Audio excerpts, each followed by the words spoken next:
Ta'dilu baina tsnaini shadaqatun. Engkau berbuat adil di antara dua orang adalah sedekah. Wa tu'inur rajula, engkau menolong seseorang fi dabbatihi, yang berkendaraan, fatahmiluhu 'alaiha, lalu engkau bantu dia, 'alaiha, untuk menaiki kendaraannya itu, aw tarfa'u lahu, atau mengangkatkan lahu, atasnya, 'alaiha, atas kendaraannya, mata'ahu, barang-barangnya, shadaqatun, adalah sedekah. Wal kalimatu thayyibatu shadaqatun, ucapan yang baik adalah sedekah. Wa bi kulli khutwatin, dan setiap langkah, tamshiha, yang kau berjalan akan langkah itu, ila sholati, menuju salat, shadaqatun, adalah sedekah. Wa tubiqul adza, dan menghilangkan atau menyingkirkan al-adza, gangguan, ada tariqi, dari jalan, shadaqatun, adalah sedekah. Rawahul Bukhari wa Muslimun, hadis riwayat Imam Bukhari dan Muslim. Wallahu a'lam bishawab. Baik Pak Ustazah dan jamaah, hari ini kita memasuki kajian hadis Arba'in An-Nawawiyah yang nomor 26, tentang luasnya jalan-jalan menuju kebaikan yang semuanya bernilai pahala. Jadi bukan cuma sholat, bukan cuma puasa, tapi ternyata banyak. Andai kita niatkan itu sebuah kebaikan, akan bernilai nanti di hadapan Allah Subhanahu wa Ta'ala. Hadis ini diterima dari Abu Hurairah. Kemudian Rasulullah SAW menyampaikan pesan moral. Ini ajaran Rasul berabad-abad silam. Ya, ketika kita mahabbah kepada Rasul, berarti harus kita ikutin jalan-jalan menuju bukti kecintaan kita kepada beliau. Karena orang cinta kan perlu bukti, ya Bu ya. Kalau cuma bilang cinta doang gak ada buktinya, gak dipercaya. Sekarang kita cinta sama Rasul, mahabbah. Karena kalau kata Habib Umar Al-Hafidh, Ar-Rabitu innama huwa al-mahabbah wa tawadhu.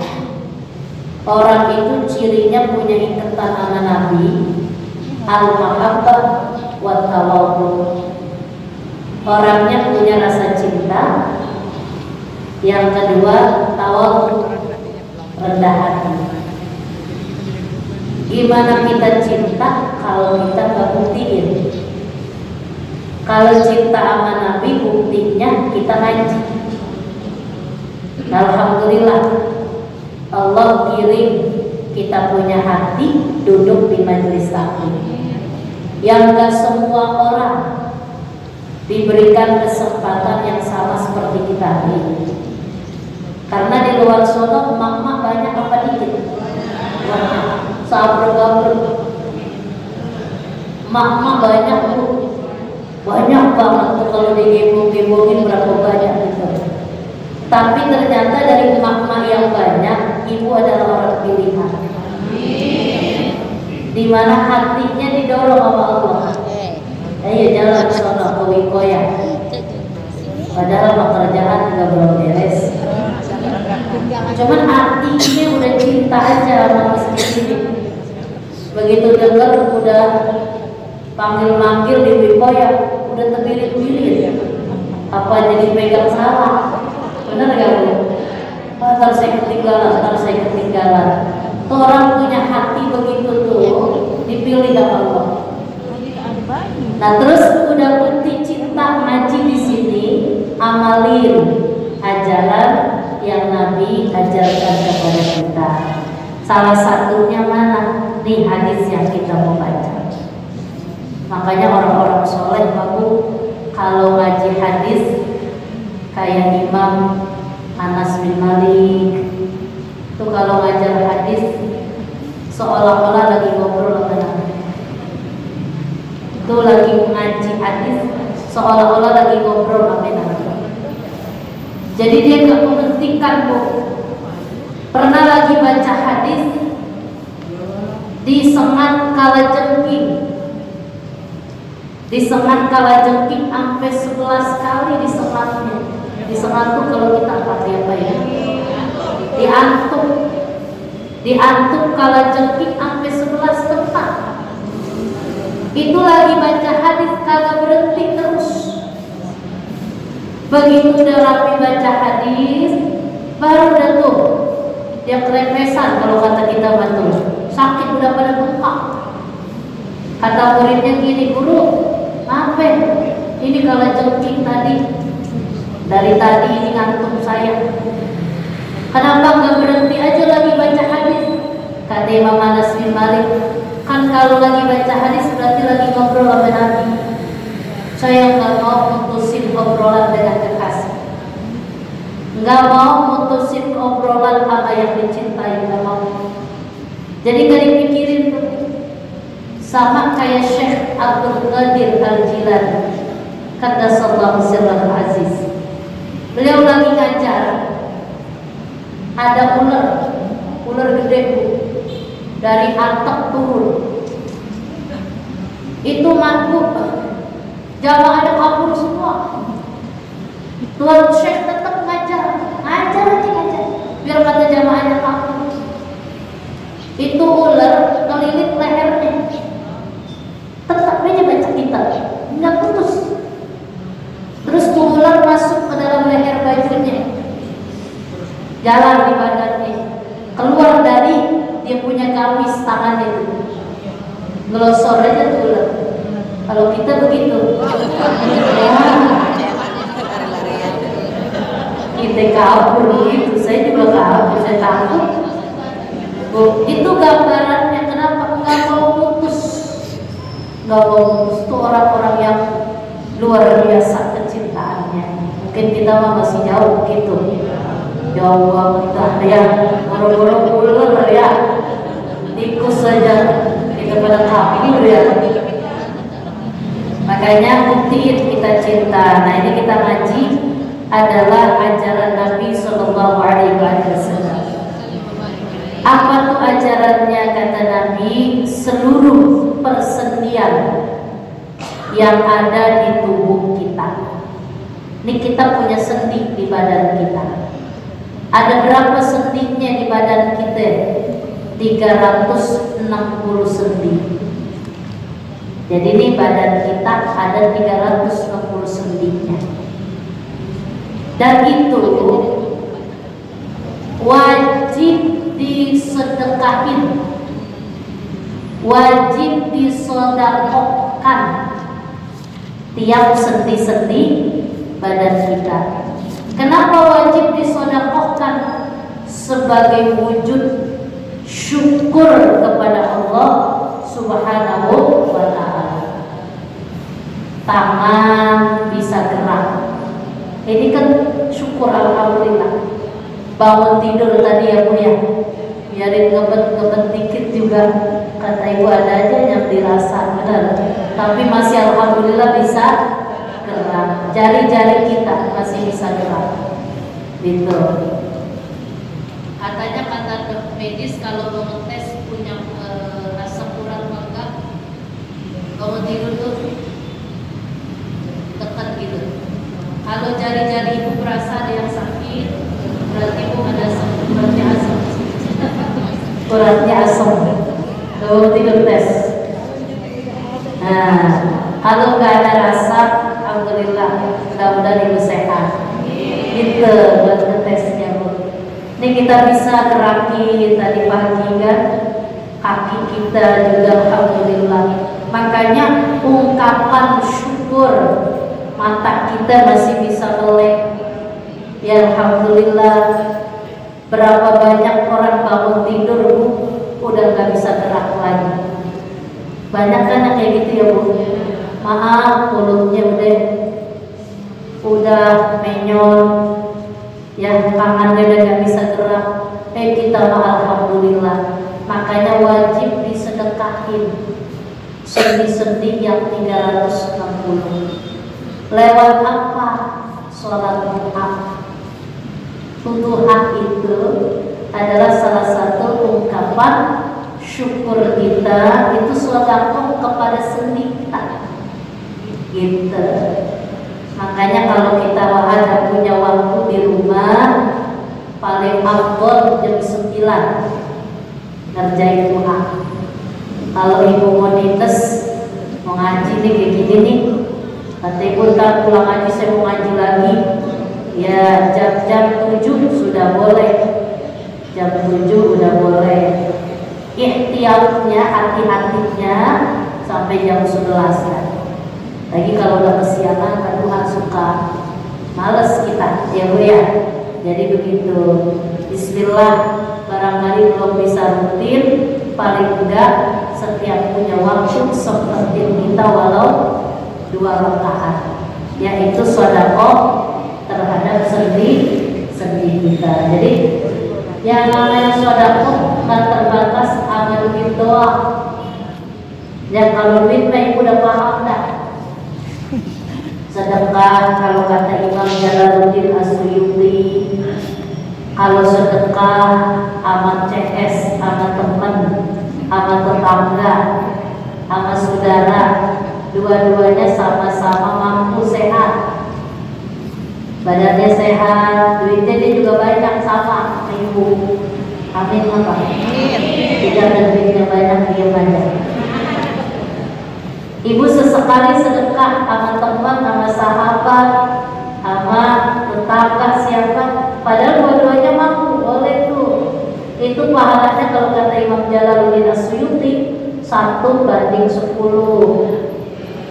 Jadi ibu beliin bakso, terbibit bakso 15.000, ame minumnya 20 ya. Itu pahalanya jadi 200.000. Tuh cuma seorang, dan yang diajak berlima jadi 1 juta. Itu tuh bu. Jadi boleh kita sedekah, jangan begini, maaf. Kalau sedekah pakai ngomong begini, dia orang ada punya. Itu jangan begitu. Kita nggak boleh sedekah begitu. Jadi jangan banyakkan dia, saya jangan begitu. Ya kan suka kayak gitu ya. Ada kan yang model gitu? Banyakkan dia, saya mau gitu, jangan. Jadi kita sedekah sama orang yang sama-sama mampu kayak kita, itu berarti kata Imam Suyuti 1:10. Terus sedekah lagi sama siapa? Sama saudara, tetangga, termasuk anak-anak yatim yang lagi kesusahan, ya 1:90. Anak yatim tuh ya, orang lagi kena cobaan, ujian, ya kita tolongin 1:90. Terus sedekah lagi sama siapa? Dzul qarabatin muhtaj. Tolongin, bantuin tetangga, kerabat, saudara yang lagi butuhin. Maaf, kan setangklet nasibnya gak sama semua. Ya, iya. Ada yang enakan, ada yang kurang enak. Kita yang kurang yang enakan punya saudara susah. Kata Imam Suyuti, kalau kita tolongin 1:900 pahala. Jadi jangan terbalik, mohon maaf, mohon ridho. Sama orang lain mah baik banget, pilih Giliran nama saudara kalau hitung-hitungannya matang. Ya Bu, jangan. Emang saudara kita, kalau bukan kita yang bantuin siapa? Benar Bu? Kalau kita nolongin orang lain, bantuin orang lain, saudara kita yang kesusahan kita kagak nolongin, itu nanti jatuhin martabat kita sendiri. Kan orang bakal ngomong, kan saudaranya kaya, itu maka saudaranya kagak diomelin. Kan begitu. Kita sendiri yang jatuhin nama baik kita sendiri. Jadi jangan yang lain dulu. Sebab ada cerita orang gara-gara begitu masuk ahlun nar. Itu ada di kitab Al-Kabair. Ada orang pergi haji. Dia pergi haji Bu, punya duit, punya emas, barang emasnya ada sekantong. Begitu di Mekah, dia mengerjain ibadah haji, dia bingung tuh emasnya dititipin sama siapa. Akhirnya dia ingat punya teman sahabat orang jujur, dia titipin. Dia berangkat ibadah haji, ternyata yang dititipin ini yang orang soleh, orang jujur, meninggal dunia. Tuh temennya yang pulang haji, dia ambil tuh barang emasnya, dia mau ambil. Ternyata yang dititipin udah meninggal, tinggal anaknya. Kan anaknya kagak tahu bapaknya naruhnya di mana. Itu rumah dibongkar, kagak ketemu di mana naruhnya. Akhirnya apa? Di orang dia butuh, dia ngadu, dia curhat sama kiai sama ulama. Kata ulama begini, sekarang begini dah, lu pergi sono tawaf di Baitullah, balik lagi ke Mekah, tawaf di Baitullah. Nanti kalau udah tawaf, datengin sumur Zam-Zam. Udah rapi tawaf, sholat sunat tawaf, parahin tuh sumur Zam-Zam. Dulu kan masih ada sumur Zam-Zamnya. Panggil di situ nama teman kamu yang kamu titipin emas. Kalau dia nyaut, teman kamu adalah ahlul jannah. Begitu dia panggil enggak nyaut, dia ngadu lagi datang sama kiainya. Pak Kiai, saya panggil teman saya nggak nyaut. Kata Kiai, sekarang ente berangkat ke Barbut, Yaman. Di Barbut itu namanya sumur. Di situ sumur Bu, riwayat dhaif bilang kalau ada raja mau meninggal, bau busuk dari sumur itu. Itu menurut riwayat sedikit kecil, itu sumur yang nyambungin sampai ke neraka. Jadi nanti panggil di sumur itu, gerohin tuh temen kamu yang udah meninggal yang kamu titipin emas. Kalau dia nyaut, berarti teman kamu ahlun nar. Allah punya kuasa dipanggil di situ nyaut. Akhirnya dia cerita, ya, dia bingung. Dia tanya lagi, di mana naruh emasnya? Dikasih tahu di sini. Emang rapi, namanya orangnya jujur. Terus ditanya, kenapa kamu masuk ahli neraka? Padahal kamu ibadahnya hebat, orangnya luar biasa ibadahnya. Kenapa masuk ahli neraka? Apa dia bilang? Saya punya saudara perempuan miskin, punya saudara susah, saya kagak openin. Jadi dia mah orang lain doang diopenin, sama yang lain mau open banget, giliran sama saudaranya nggak open. Itu makanya kenapa Imam Suyuti ngasih motivasi buat kita, orang yang sedekah sama saudaranya, sama kerabatnya yang mau ngebutuhin, yang susah, 1:900. Ini kadang-kadang saudaranya baru datang aja jangan udah mau minjem aja. Bu, ya Allah, kita kalau ada kenapa kita kagak kasih sih? Malah kalau ada mah kita jangan pinjemin. Nimpok kita datang, kita tahu anaknya banyak, emang lakinya kagak punya kerjaan tetap, depok nih buat mau beli beras, ini anak-anak buat jajan, kagak bakal kurang kita punya harta. Yang ada bikin Ini kalau nge-CS mah ditraktir ke mall, ditraktir ke mana-mana. Pilihan nama saudaranya, Masya Allah, jangan ya. Pahalanya gede banget. 1/9. Sebab saya yakin saudara kita yang kita tolongin pasti doain kita. Tengah malam dia lagi nangis saja, ya Allah, ya Rabbana, saya punya adik, saya punya empok, saya nyusahin. Angkat derajat dia, ya Allah. Kasih keberkahan rezeki buat dia, ya Allah. Tunggu kita lagi beleber aja air mata, lagi doain kita. Makanya yakin dan percaya bukan bikinan kurang, bikinan tambah berkah kita. Itu 1/9. Ada lagi sedekah yang lebih tinggi lagi, 1/100.000. Sedekah sama siapa? Orang tua, mak sama bapak kita, mertua kita, dua belah pihak. Masya Allah, dan pakai hitung-hitungan orang tua. Mumpung dia hidup, kita kagak bisa balas jasanya. Mau dihitung pakai apa juga gak bakal bisa. Berapa banyak air susu yang udah ngalir di badan kita. Makanya kalau ada anak sampai kemudahin orang tua udah luar biasa. Ya, walaupun udah meninggal dunia, ingetin tuh sedekahnya. Kita punya rezeki apa bulanan, kita sepilin biarin buat nyakang bapak pahala. Ya, kita niatin masukin ke amal jariah masjid.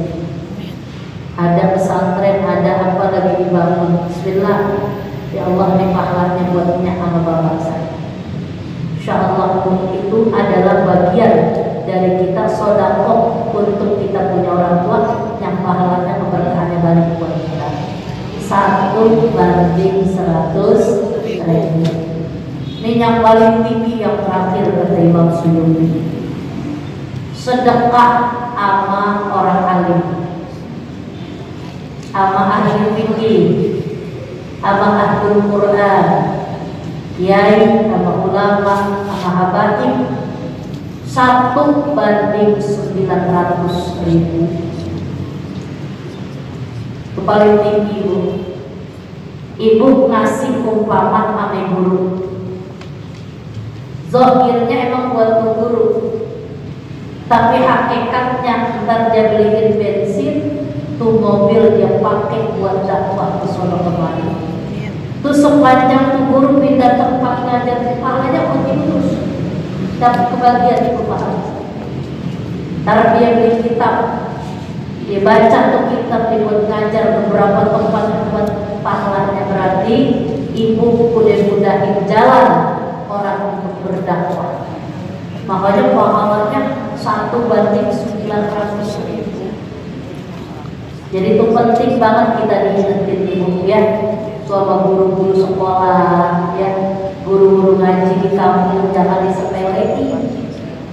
Kalau lagi ngajarin kita Quran, kalau ngajarin Quran kan susah banget tuh.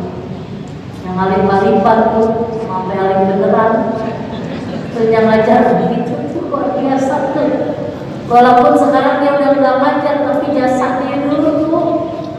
Kita kalau ada rezeki tuh kita parahin dulu. Alhamdulillah, ini buat beli sirih, buat beli apa ini ya, beli apa tadi. Yang penting nanti dia makan, dia beli beras ya Bu ya, jadi kekuatan buat dia.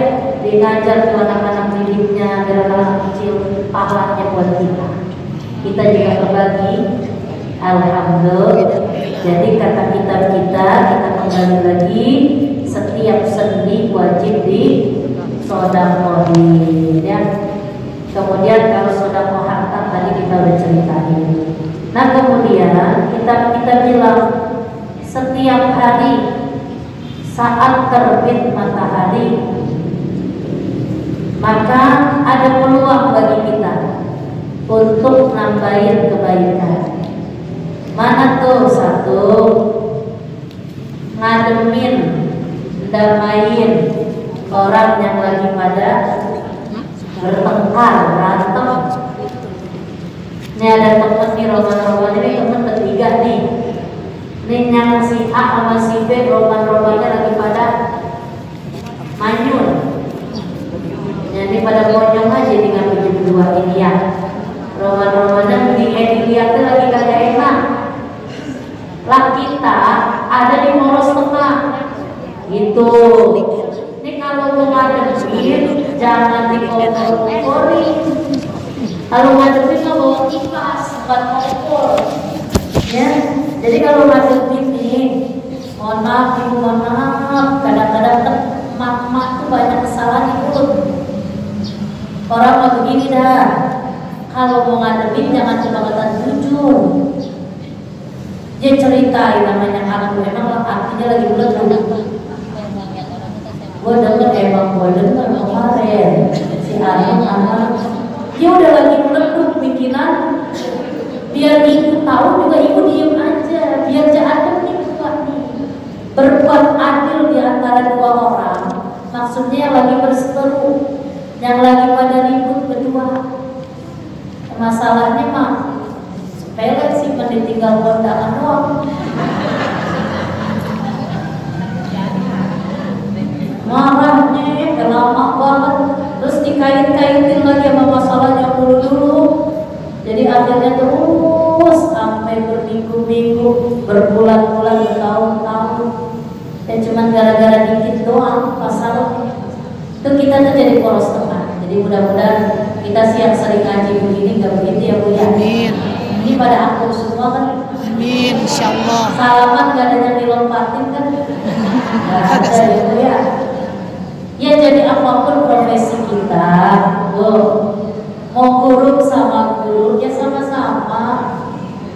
Bu, guru sama guru biar sama-sama. Ada guru lain, alhamdulillah. Kenapa? Ya kan jadi porsi dakwah kita ada yang bantuin. Gak mungkin kita kepegang sendiri, gak bakal bisa.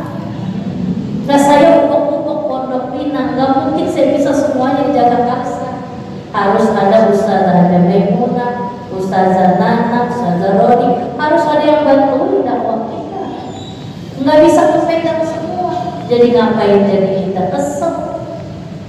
Dan gara-gara dia nih proyek gua jadi proyek. Itu orang artinya di penyakit yang begitu, benar nggak Bu? Iya. Saya bilang Bu, kalau udah mulai tumbuh orang-orang baru, makin banyak orang-orang yang memberikan penerangan agama di masyarakat, mestinya makin bahagia kita. Kenapa? Alhamdulillah masyarakat jadi gak buta sama agama. Kan dulunya kita kira ya. Siapa yang ceramah? Ustazah Khadijah. Lu apa undangnya sih? Begitu. Jangan. Jangan undang sampai urusan dia. Benar gak Bu? Oh itu namanya orang lapang dada. Itu namanya orang hatinya nggak nyimpan penyakit, ya. Jadi kita tuh porsinya jadi orang yang damai orang. Mudah-mudahan yang didamaikan itu jadi akur, berarti itu jadi jalan pahala buat kita. Jadi sodako. Ibu ngomong ke si Anu begini, munah, lu disalami sama si Mani, padahal si Mani kagak nyalamin. Dia mau dia nyalamin kok, apa Jakarta? Iya katanya dia kapan sama lu, dia mau minta maaf, padahal mah kagak. Kita ngomong ke dia begitu lagi, lu disalamin sama si Munah. Dia mikir, iya dia udah nyalamin, besok ketemu udah pada nyengir dua-duanya. Begitu mestinya, ya. Insya jangan dikompor-kompor, ini lagi musimnya kompor. Ya, ini dunia udah makin panas Bu. Kita diguncang gempa kemarin doang aja, cuma hitungan detik keluar di timur. Potensi gempa di Indonesia lebih banyak lagi kan? Karena memang nabinya udah cerita akhir zaman gempa makin banyak kan? Datangnya lebih cepat lagi nanti. Ya, itu teguran buat kita. Udah deh, gak usah ada acara ribut-ribut sama tetangga teman-teman. Kita jalannya beriringan ya Bu ya. Insya satu. Nah yang kedua, ini juga termasuk bagian dari sedekah. membantu orang lain di kendaraannya, kemudian mengangkut barang orang lain, ya sampai kendaraan nolongin, itu juga sedekah. Contoh begini, ibu kata Nabi cerita begini, waqaftu inda mizani, aku akan nongkrongin kalau bahasa kita ketika nanti kita di mizan. Jadi Nabi janji, siapa yang bakal Nabi tongkrongin nanti ketika lagi di mizan. Mizan itu kita lagi ditimpa amal baik apa amal buruk kita. Ada yang Nabi janjiin Nabi bakal tongkrongin. Siapa dia? Man qada ala akhihi.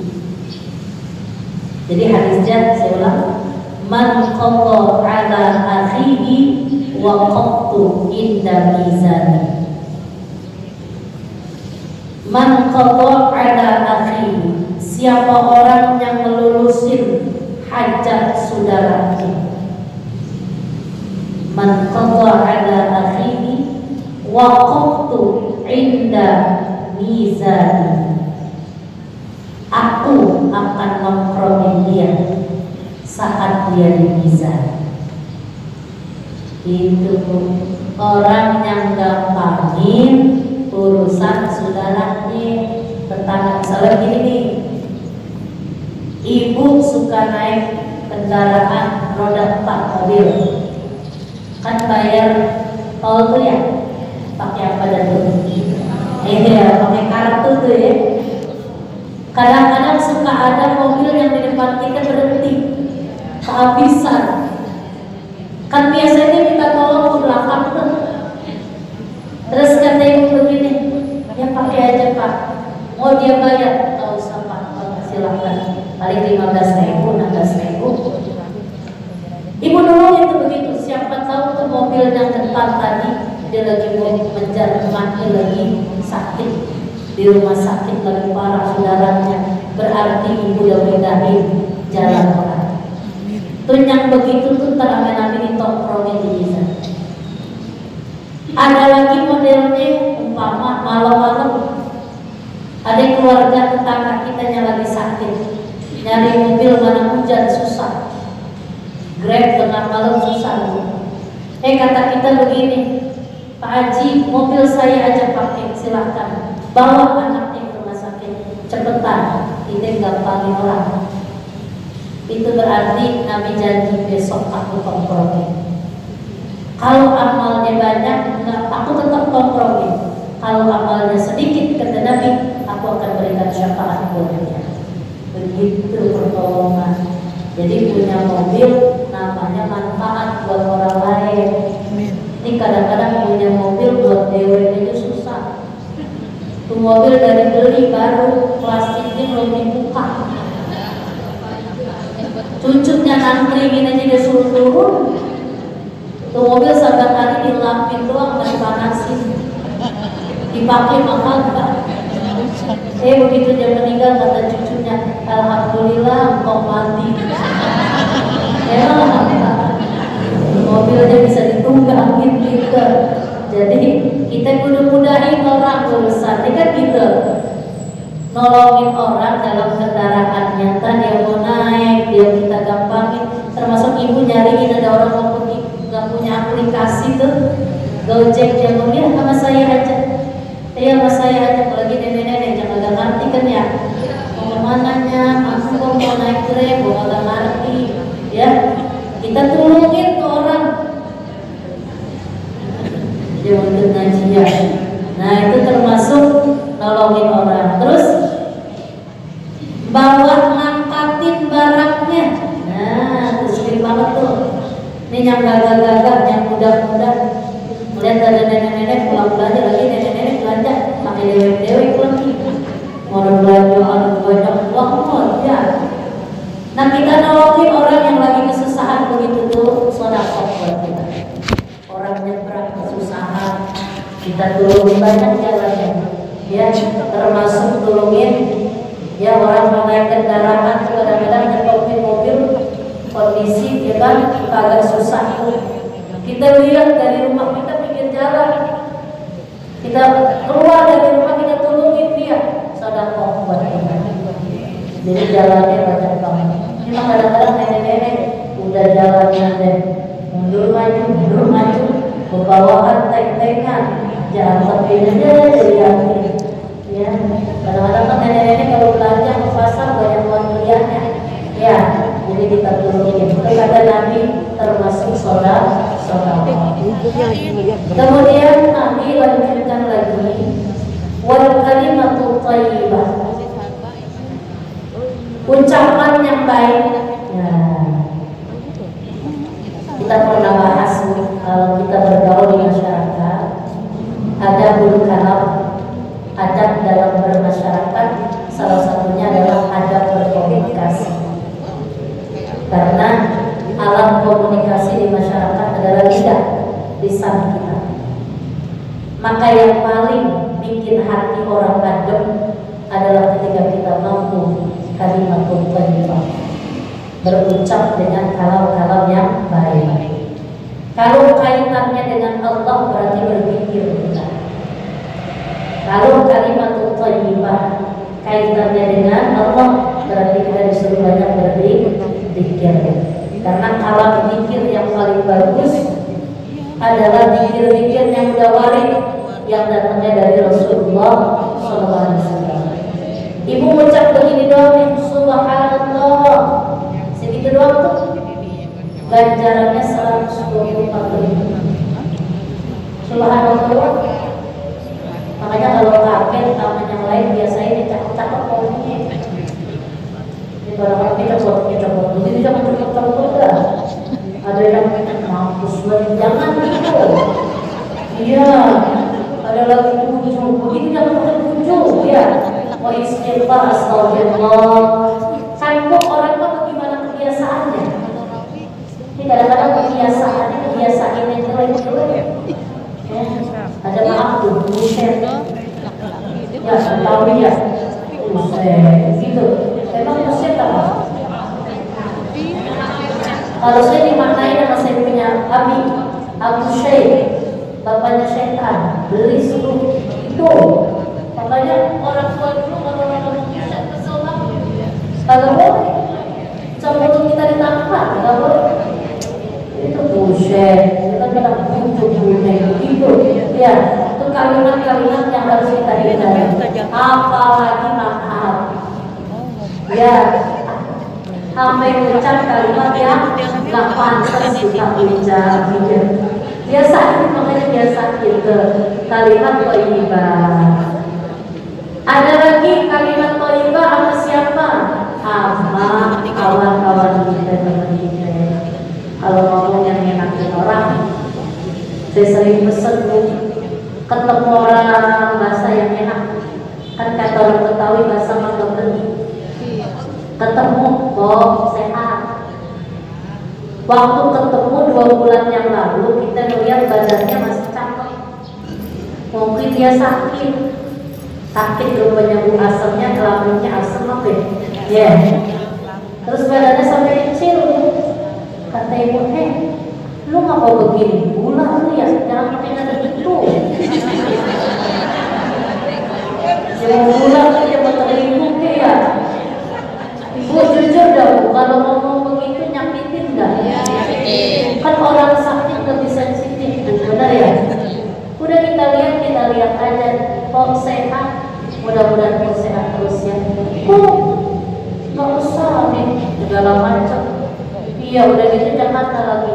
Emang kok sakitnya apaan? Kan tetangga saya sakit begitu juga kalau aku mati. Nengokin orang sakit, ucapin kalimat yang cakep. Kan ada doanya. Kan gitu ya bu ya. Kita doain dia. As'alullahal-azim ayyashfiyah. Kan gitu. Kita doain dia bukan sakit apa. Saya pernah dengar tuh orang yang ditengokin sama orang. Semoga di bapak itu persis saya ada di situ. Karena saya jadwal ngajar di situ di majlis dia. Jadi datang serombongan mak-mak habis ngaji.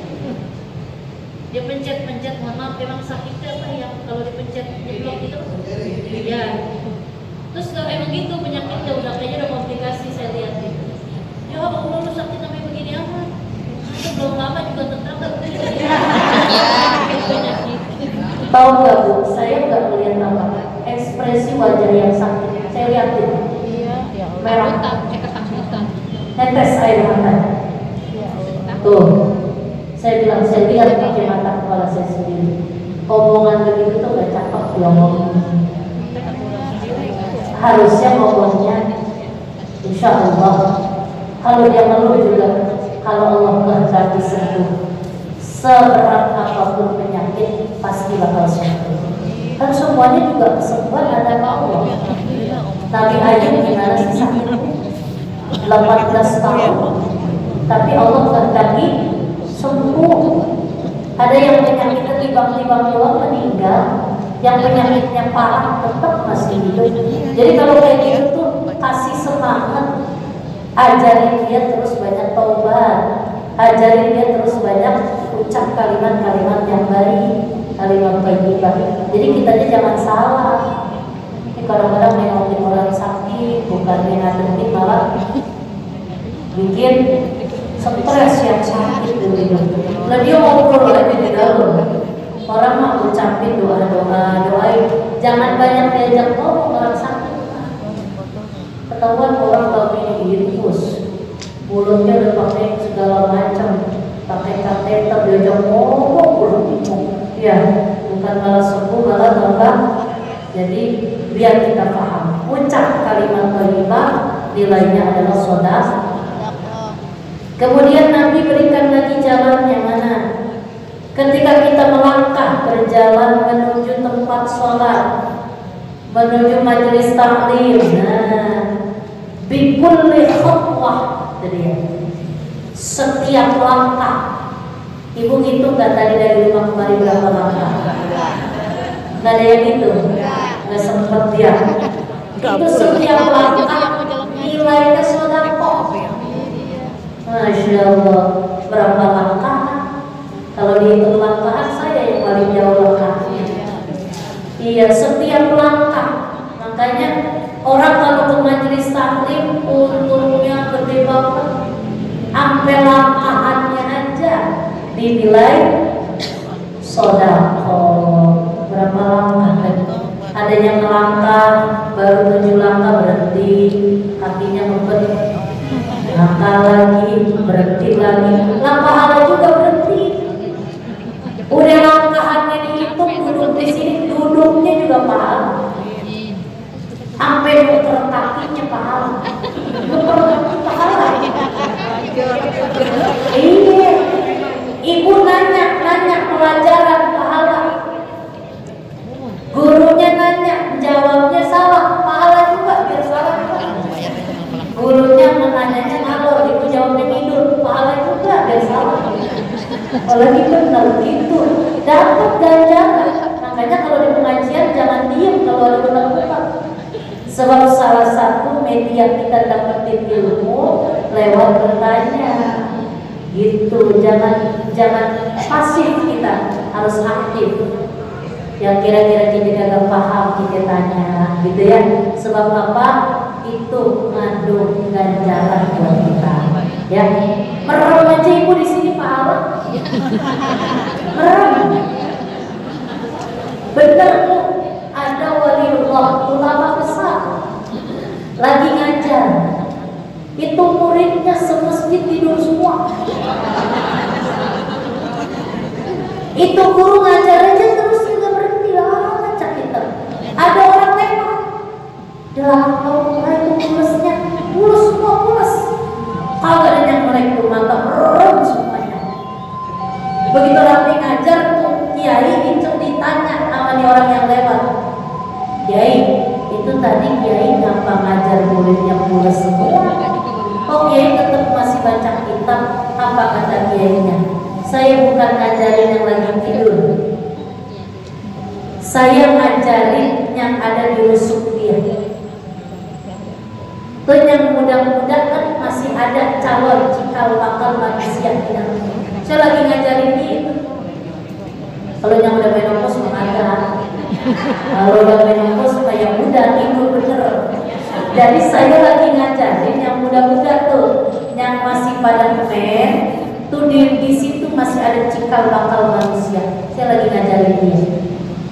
Tuh orang-orang soleh begitu masih tepus. Begitu, makanya saya agak lama-lama kalau ibu tidur semua ya. Kalau saya nggak kayak wali ibu tidur, saya langsung naik tidur. Ya, jadi langkahnya sudah. Yang terakhir kata ulama, kata Nabi SAW, "Waqubitul adha 'anil qarib," ya. Nyingkirin dari jalan umum, jalan raya yang orang lalu lalang lewatin, yang bisa ganggu perjalanan orang, itu sedekah. Itu di rumah, makanya menabung. Ini orang kadang-kadang bikin polisi tidur kadang kira-kira. Saya suka kesel bu, bener ya kalau lagi berdiri-berdiri, mana tinggi banget dibuat tuh. Itu sebenarnya kalau menurut hukum nggak boleh tuh terlalu tinggi, nggak boleh terlalu tinggi. Jadi yang dikit aja lah sekiranya mobil lewat, motor lewat dikit aja. Ini sampai setinggi-tingginya mobil kecil kesian.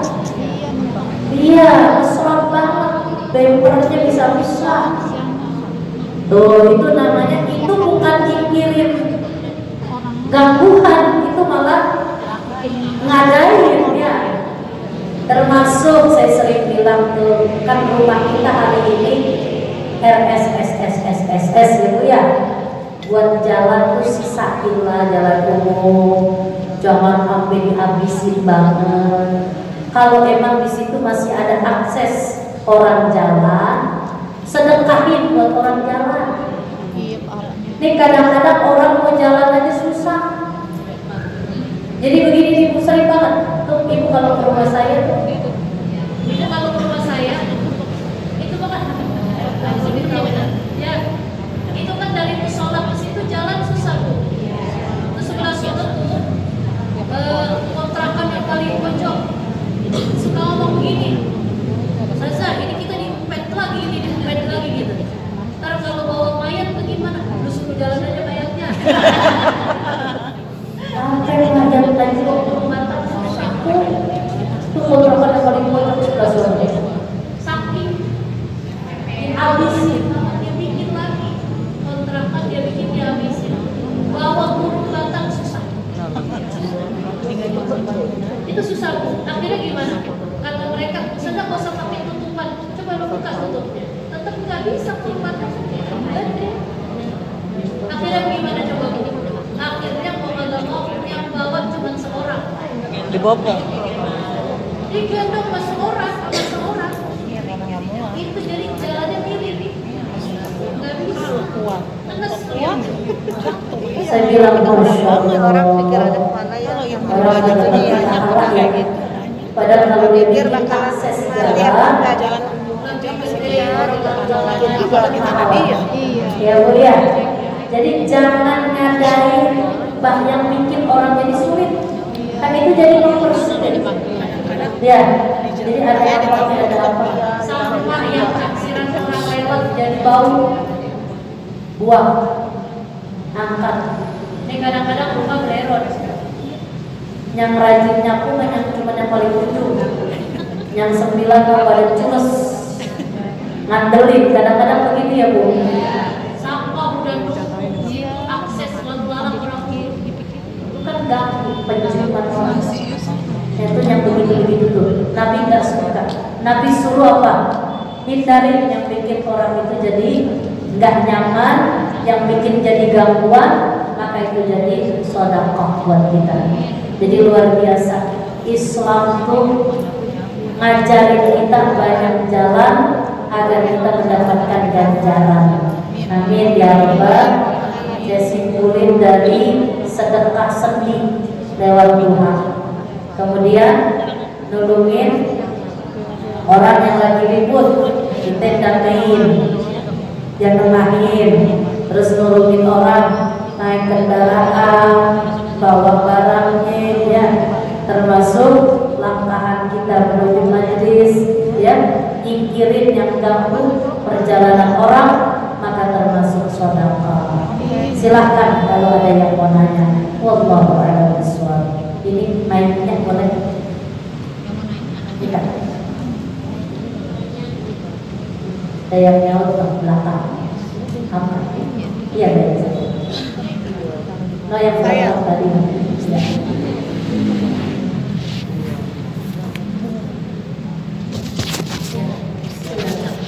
Assalamualaikum warahmatullahi wabarakatuh. Waalaikumsalam. Ustazah, saya mau menanyakan bagaimana kita bersedekah atau memberi bantuan kepada saudara kita yang seumur-umurnya itu males. Gimana itu? Dari awal nikah sampai sekarang udah tua, dia tuh nggak mau kerja. Gimana? Iya. Dan maaf Ustazah, yang kedua, gimana pahalanya saya bersedekah kepada orang tua saya yang non muslim. Sekian, wassalamualaikum. Yang pertama, Ngomongin saudaranya malah subur. Siapa yang mau nanya lagi? Itu jadi kita andalin orang punya keluarga ya. Iya, banyak anaknya. Udah biarin, kita niatnya buat keluarga dia. Emang orang malas mah susah. susah ceritanya. Kalau ibu mau kasih modal buat dagang, Kak. Udah pernah? Udah dikasih tapi gagal. Oh iya, udah pakai jalan lain dia. Udah bener itu, udah bener yang dikerjain. Nah sekarang biarin, kita ingat sama ponakan kita, biarin buat mereka. Siapa tahu besok dia bisa belain kita. Gitu aja ya. Biarin deh babanya lah. Jadi mati namanya kemalesannya. Ada yang begitu modelnya akhirnya. Jadi ngandelin akhirnya. Jadi ngandelin. Dikasih modal, agak jelas. Modalnya kemana? Ya, udah bener yang ibu kerjain. Berarti sekarang ibu mah buat ponakan aja. Niatnya mudah-mudahan besok dia jadi orang yang bisa belain kita. Paling enggak kita masuk lubang kubur dia doain kita. Gitu. Yang kedua, Kalau kita sedekah sama orang tua yang non muslim, Qur'annya bilang wasahibuhuma fid dunya ma'rufa. Kata Al-Qur'an, pergaulilah orang tua kalian di dunia dengan cara yang baik. Artinya dia muslim atau tidak, sepanjang urusan kemanusiaan tetap kita baik sama dia. Begitu. Tapi kalau udah soal akidah, nah nggak bisa ya. Sepanjang dia masih baik-baik aja sama kita, urusan biasa kita tetap hormatin dia seperti layaknya orang tua muslim. Gitu ya. Sedekah ya kasih aja buat makan bapak kita, pahalanya kita. Gitu, pahalanya tetap kita dapat, gitu kan.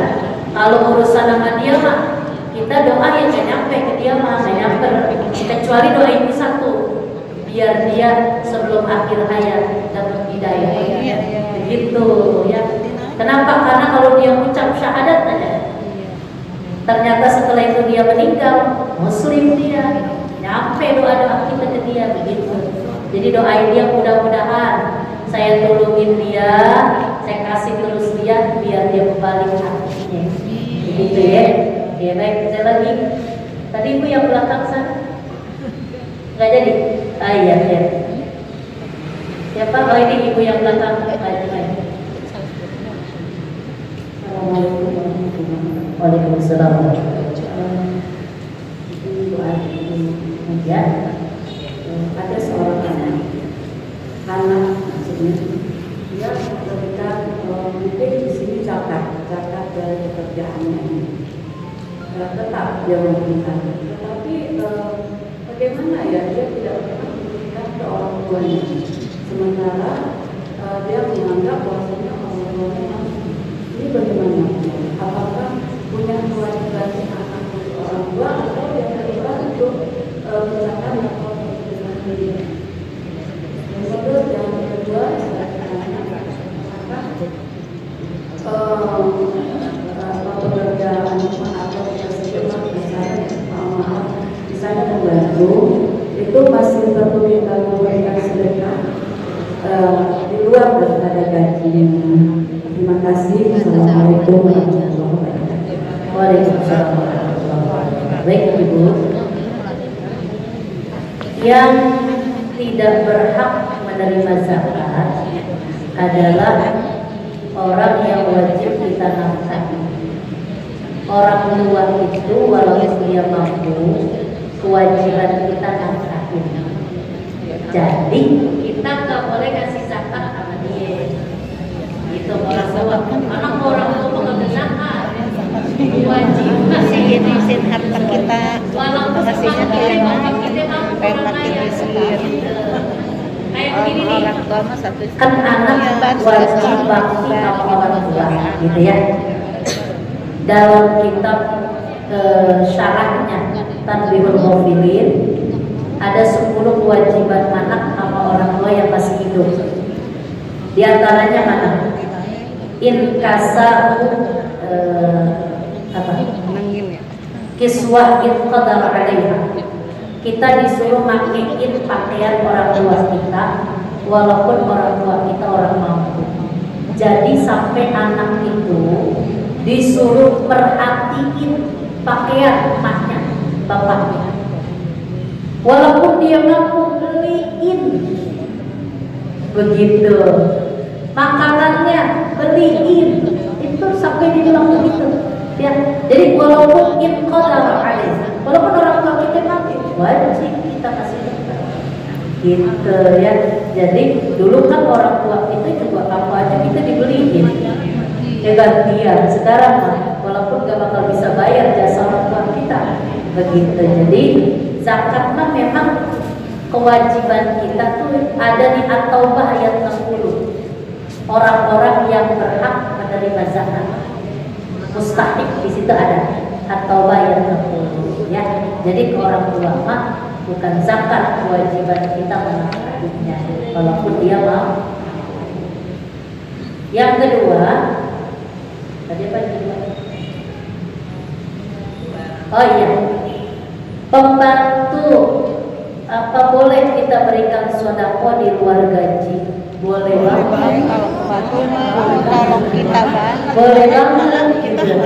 Bahkan kalau mau nanti waktu zakat, ibu bayar zakat, ya, ya.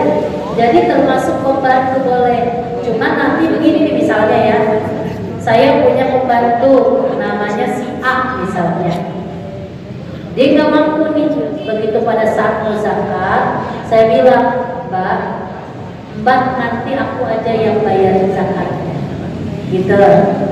Nah si Mbak sih sambil begini, tapi nanti Mbak harus bertawakil kepada saya.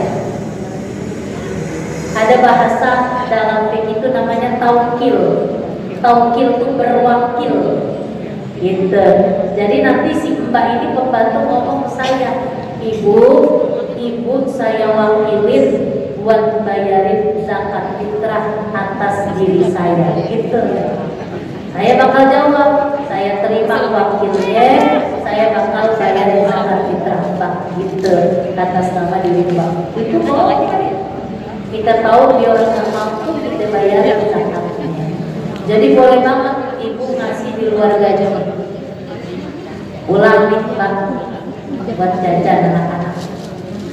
Bah nih beras mau pulang, bah ini boleh, gitu. Enak banget dia.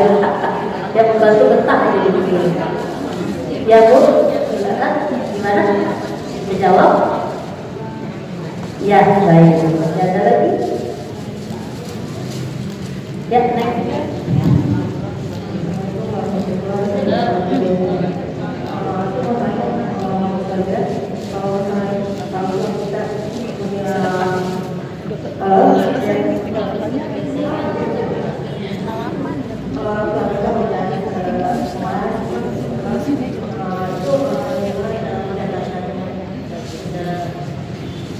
Orang tua kita punya emas atau punya uang, wajib gak dizakatkan? Satu, harus sudah nyampe haul.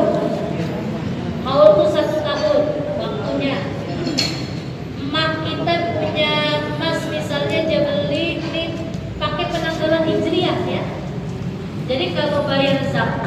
menurut hukum Islam pakai tanggal hijriah. Ini sekarang hijriahnya tanggal berapa? 20 berapa ya? Jumadil akhir 23 ya? 23 Jumadil berapa? Masa sih? Tadi saya melihat 20 kan dekat Rasulullah. Hah? 23 kan? 23. Tadi saya melihat kalender 23 Jumadil akhir. Nah, oh udah akhir ini, ya udah mau rojak. Jadi misalnya ini, ibu beli emas. Halo yang punya emas, beli. Tapi bukan emas yang ditimbang baru naik dewek, bukan ya? Mas Karyo itu Pak ya. Ini ibu punya emas. Ibu beli dan nih, sekarang tanggal 23 Jumadil akhir. Terus selama 1 tahun ke depan emas ibu ada 100 gram. Yang dipakai berapa gram? Pakai itu maksudnya kalau kondangan, arisan keluarga, acara-acara yang ibu biasa pakai emas. Ustazah, saya kalau mau pergi-pergi kemana acara-acara resmi, saya pakai 50 gram. 50 gram itu ada cincinnya, ada gelamnya, ada kalungnya gitu. Kalau semua 50 gram nilai kan jalannya begitu. Datang ya. Berarti yang tersimpan masih berapa? 50. 1 tahun ke depan tuh yang dipakai nggak dihitung. Nggak dihitung. Yang tersisa. Sisanya cuma 50 gram, nggak wajib zakat. Wajib zakat tuh kalau udah nyampe 73-an. Itu sisanya. Itu biasanya yang punya 200 gram. Ya Mama Jironi ya. Iya. Ya, Mama Jironi punya misalnya. Itu yang di bawah yang di dalam kotak di lemari masih 100 gram. Jadi setahun tuh 2,5%-nya harus dikeluarin.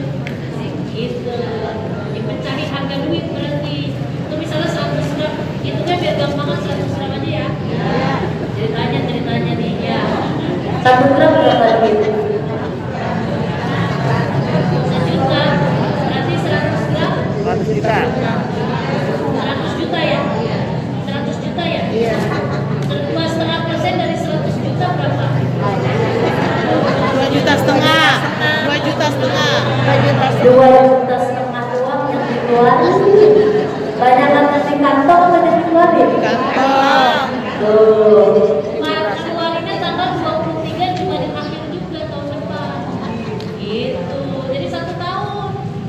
Itu. Wah. Terus kalau Duit sama juga nih. Nih gini. ibu nyimpan duit biasanya di mana? Di bawah kasur. Bang. Dinyimpan nih dari tanggal 23 Jumadil akhir. Asal punya duit, ikat nih dari mulai sekarang nih. Taruh di bawah kasur. Ini kalau dipakai gimana? Dipakai. 3 bulan lagi naruh 5 ikat. Sampai 23 Jumadil akhir, ibu buka itu kasur, ibu angkat tuh.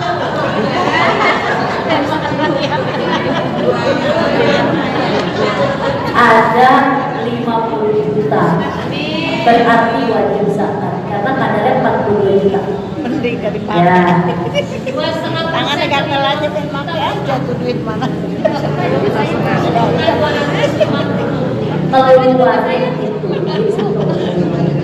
Kasih yang mustahik tadi. Zakat malnya kasih mustahik yang tadi 80 pok. Ibu nggak boleh kasih Kurus yang kaya jangan. Jangan ya. Kalau zakat mah nggak boleh. Kalau sedekah nggak apa-apa. Jadi kalau zakat itu dari innalas shadaqatu lil fuqara wal masakin wal 'amilina 'alaiha wal mu'allafati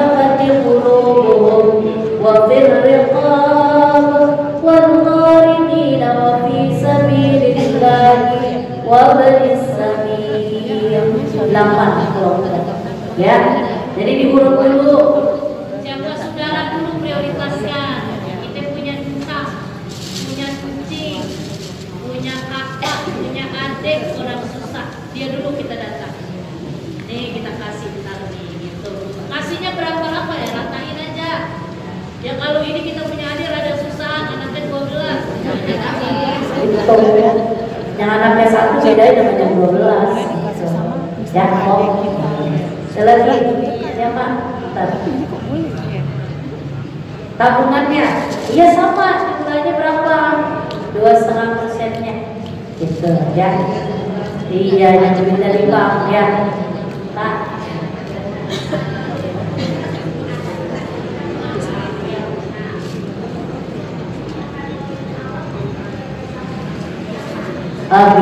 baik. Tadi ada ayat Allah yang berhak menerima zakat, wal mu'allafati qulubuhum. Ada orang-orang yang baru masuk Islam, dia berhak menerima zakat. Iya betul. Biar kenapa sih tujuannya Islam memprioritaskan mereka? Biar tersentuh hatinya, mantap keyakinannya bahwa Islam punya peduli terhadap mereka. Begitu. Jadi malamnya mau yang kayak gimana aja nggak apa-apa. Yang penting dia masuk Islam. Gitu. Emang ada yang model gimana? Ya, jadi teman Arab, tapi dari sekitar lingkungan beliau itu kayaknya kurang peduli gitu. Makanya saya sudah ada kasih informasi kalau memang itu dia mualaf gitu. Nah jadi untuk kita sendiri ada kepedulian sendiri, tapi paling tidak dari lingkungan sendiri dulu gitu, dan lain sih lagi. Nah, maksudnya prosesnya bagaimana, terus apa kategorinya bagaimana, itu takut atau karena dia kaya atau bagaimana? Enggak, dia porsinya bukan karena dia kaya, terlepas dari kaya atau miskinnya. Yang penting dia orang baru masuk Islam. Jadi kita nggak bicara kebutuhan bukan, gitu. Jadi gini, dia merasa oh ada Islam itu prioritaskan gitu. Ternyata Islam itu agama yang luar biasa. Sampai orang baru masuk Islam itu berhak menerima. Walaupun nanti tuh apa aja kemana terserah dia. Itu hampir 5 tahunan dia boleh dari menikah, kemudian juga dia cerita tentang Islam. Saya bilang kamu sudah sebagai batas mana mengenai mengenal Islam kan seperti itu. Nah ketika dia ada beban hidup yang ada itu harus kita saya disketas kita yang bisa kita bantu. Tapi kalau kita lainnya nggak bisa. Kalau memang tadi dari 8 kategori itu kita maksud saya itu dari lingkungan sendiri kan ada tuh panitia zakat itu cara kita mengkomunikasikan ke mereka yang di lingkungan itu sendiri itu bagaimana gitu. Makanya nih kita perlu ngaji biar paham sasaran zakat kita itu pendistribusiannya kepada siapa saja. Itu masyarakat harus paham. Misalnya di panitia zakat ini nanti kan biasanya kalau Ramadan ya orang banyak yang zakat mal juga di Ramadan gitu ya. Nah zakat fitrah juga kasih tahu mereka. Jadi yang bagus ini didatang dulu. Ini di lingkungan kita adanya mustahil siapa aja. Itu didatang. Pokoro ada berapa orang, masakin siapa, itu didata. Gitu. Kalau nggak ada ya nggak ada. Kayak gorim itu apa? Orang yang keliling utang. Tapi bukan utang begini nih. Saya juga punya utang ustazah, rumah di Pondok Indah. Bukan. Di dia mah. No saya mobil Alphard masih utang, bukan. Sini mah utang buat kebutuhan pokok. Jadi masukin ada musafir di situ, ada ibnu sabir orang yang lagi butuh ilmu, anak-anak pesantren itu, ya mereka kan butuh ilmu tuh. Nah itu masukin. Dan nanti distribusinya lebih rata. Itu mestinya pada dia zakat. Makanya orang-orang yang mengelola kayak itu mesti yang paham ini. Itu nggak boleh sembarangan. Kayak zakat fitrah. Panitia masjid dapat apa enggak ustazah? Tar dulu. Panitia yang dimaksud wal amilina 'alaiha, bukan kita tafsir. Wal amilina 'alaiha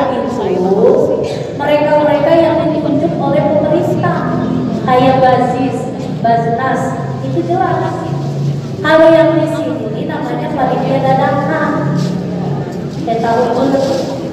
Ya, dadakan. Jadi bagaimana Ustaz? Tergantung. Tuh panitianya siapa orang yang mama? Ada 10 orang. Ada si A, oh dia orang mampu, gak dapet. Si B orang gak mampu, dia dapet. Si C orang mampu, gak dapet, begitu. Jadi panitia ini kadang apa-apa. Ada yang gak paham. Panitia $1 beras paruh, duit banyakan dia, ya. Itu. Dan kalau zakat mal itu harus berupa uang, bukan barang. Ini kadang-kadang dibeliin kain sarung, gajahnya nongkrong. Ini katanya gue udah beliin kain sarung yang dari duit zakat. Jangan, kasihnya duit zakat gitu. Atau sembako, dibeliin sembako, enggak itu pakai. Jadi mustahilnya itu gitu. Jadi makanya panitianya mesti paham gitu. Nah, satu lagi saja. Jadi untuk dari pribadi yang alam tadi, kan mereka juga nggak mau ngaku saja alam gitu kan. Mungkin dari yang sendiri kan kurang tahu tuh ya. Cuma karena dia itu hamil saya kan kita tahu kalau dia itu alam gitu kan. Yang paling penting saya berpaham berarti kita komunikasinya di panitia atau dunia gitu. Harus mendata di lingkungan kita yang mustahil siapa aja. Gitu harus. Oh ada orang malam, mau dikasih informasi, ada sekolah Allah, nanti kita data begitu. Jadi begitu harus. Ya, iya dalam Quran ya. Nah, karena pendistribusiannya harus pada yang berhak. Kalau kita yang diamanatin nggak amanah, tanggung jawab dari pengadilan Allah. Repot tuh. Nah, tentunya dikasihnya akan yang susah. Panitia yang ngambil. Panitia kontrakannya 10 pintunya. Enggak berhak. Ya, paham ya Bu ya. Ya saya terima kasih ya.